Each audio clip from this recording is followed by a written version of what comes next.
Here I have Blackview Tab 6, and today I'm going to show you how to enter safe mode on this device. So firstly you have to turn your device off by holding down power key.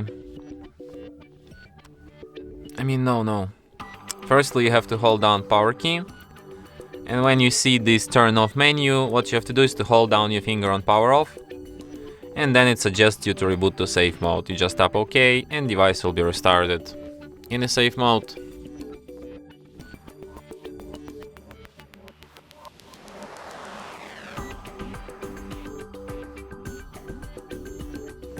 And as you can see, the sign here at the bottom says safe mode, which is the proof that we are in a safe mode.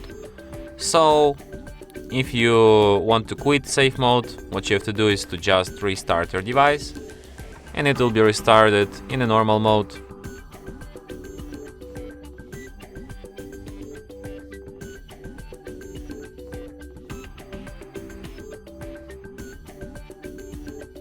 And that's it. Thanks for watching. If you find this tutorial useful, don't forget to hit that like button and subscribe to our channel.